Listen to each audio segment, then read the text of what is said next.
kami dari kelompok 9 akan menjelaskan apa itu audit terhadap siklus pengeluaran dan atau pengujian pengendalian. Siklus pengeluaran adalah rangkaian kegiatan bisnis dalam operasional pemrosesan data terkait yang berhubungan dengan pembelian serta pembayaran barang dan jasa. Siklus pengeluaran ini terdiri dari transaksi pembayaran barang atau jasa yang diperoleh perusahaan berupa aktiva tetap dan surat berharga yang digunakan untuk menghasilkan pendapatan dalam jangka waktu lebih atau kurang dari setahun. Tujuan audit terhadap siklus pengeluaran. Tujuan utama dari siklus pengeluaran ini adalah mempermudah pertukaran kas dengan para pemasok untuk barang dan jasa yang dibutuhkan. Berikut ini tujuan audit terhadap golongan transaksi dan satu akun. Yang pertama, keberadaan atau keterjadian. Yang kedua, kelengkapan. Yang ketiga, hak dan kewajiban. Yang keempat, pendalian dan atau alokasi. Yang kelima, ada penyajian atau pengungkapan. Rancangan program audit untuk pengujian pengendalian terhadap siklus pengeluaran. Yang pertama, ada pemahaman sistem informasi akuntansi untuk pelaksanaan transaksi pembelian dan pengeluaran kas. Yang kedua, ada penentuan kemungkinan salah kaji dalam setiap tahap pelaksanaan transaksi pembelian dan pengeluaran kas. Yang ketiga, penentuan aktivitas pengendalian dan diperlukan untuk mendeteksi dan mencegah hal kaji dalam setiap tahap pelaksanaan transaksi pembelian dan pengeluaran kas. Yang keempat, ada penentuan prosedur audit untuk mendeteksi efektivitas aktivitas pengendalian. Yang kelima adalah penyusun program audit untuk pengujian pengendalian terhadap transaksi pembelian dan pengeluaran kas. Yang selanjutnya ada sistematis uraian. Yang pertama, fungsi terkait. Yang kedua, ada dokumen. Yang ketiga, ada catatan akuntansi. Yang keempat, ada bagian audit aktivitas pengendalian yang diperlukan dan prosedur audit untuk pengujian pengendalian yang dapat digunakan oleh auditor. Yang kelima, ada penjelasan aktivitas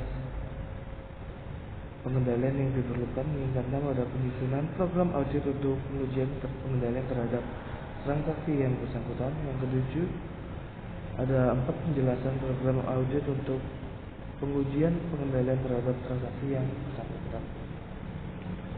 Yang pertama, ada fungsi yang terkait, yaitu fungsi gudang, fungsi pemulihan, fungsi penerimaan, fungsi pencatatan, dan fungsi akuntansi.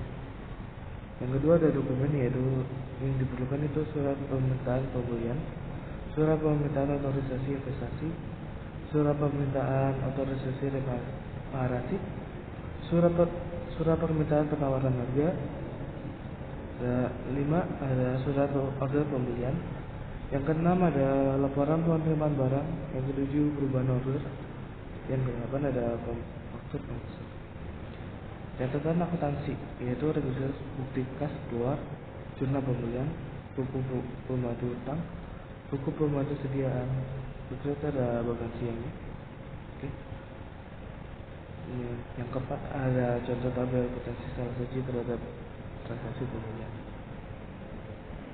Kenalkan, nama saya Nabila Ducahyani. Saya dari kelompok 9 yang dimana saya akan menjelaskan atau melanjutkan materi yang telah dibawakan oleh teman saya, yaitu terkait audit terhadap siklus pengeluaran, pengujian, pengendalian. Berikutnya itu ada prosedur audit untuk pengujian pengendalian dan ada 5 tahap.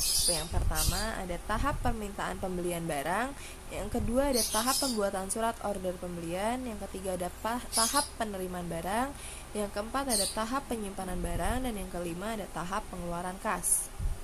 Materi berikutnya ada aktivitas pengendalian dalam sistem informasi akuntansi pembelian. Di sini ada 11 aktivitas pengendaliannya, yaitu yang pertama otorisasi umum dan khusus untuk setiap pembelian. Yang kedua, setiap surat order pembelian harus didasarkan pada surat permintaan pembelian yang telah diotorisasi. Yang ketiga, setiap penerimaan barang harus didasarkan pada surat order pembelian yang telah diotorisasi.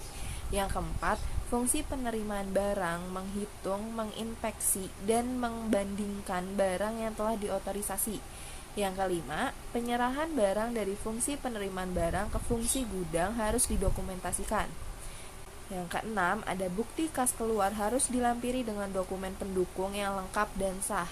Yang ketujuh, setiap pencatatan ke register bukti kas keluar harus didukung dengan bukti kas keluar yang dilampiri dengan dokumen pendukung yang lengkap. Yang kedelapan, ada pengecekan secara independen posting ke dalam buku pembantu utang usaha, sediaan, aktiva tetap dengan akun kontrol yang bersangkutan dalam buku besar. Yang kesembilan, ada pertanggungjawaban secara periodik semua formulir bernomor urut cetak. Yang ke-10, ada panduan akun dan review terhadap pemberian kode akun. Dan yang terakhir, yang ke-11, review kinerja secara periodik. Materi berikutnya ada penyusunan program audit untuk pengujian pengendalian terhadap transaksi yang bersangkutan. Di sini ada 3, yaitu pertama, keberadaan atau kejadian, yang kedua, kelengkapan, dan yang ketiga ada penilaian atau alokasi. Dan materi terakhir yaitu ada penjelasan program audit untuk pengujian pengendalian terhadap transaksi yang bersangkutan. Di sini ada 5 penjelasannya, yaitu yang pertama, lakukan pengamatan terhadap prosedur persetujuan atas permintaan pembelian, order pembelian, penerimaan barang, dan juga pembuatan bukti kas keluar. Yang kedua, ambil sampel transaksi pembelian dari register bukti kas keluar dan lakukan pemeriksaan terhadap dokumen pendukung. Yang ketiga, periksa bukti digunakannya formulir bernomor urut cetak dan pertanggungjawabkan pemakaian formulir tersebut. Yang keempat, ambil sampel bukti kas keluar yang disetujui dan dilakukan penyusutan ke dokumen pendukung dan catatan akuntansi yang bersangkutan. Dan yang terakhir, kelima, periksa adanya pengecekan independen terhadap posting ke buku pembantu jurnal. Dan kesimpulan dari materi yang telah kami bawakan yaitu siklus pengeluaran terdiri dari transaksi pemerolehan barang atau jasa.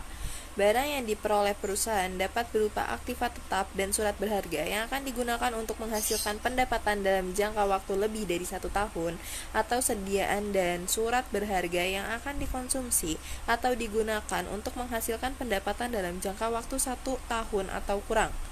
Umumnya, transaksi besar yang membentuk siklus pengeluaran dalam perusahaan terdiri dari transaksi pembelian dan pengeluaran kas yang meliputi transaksi.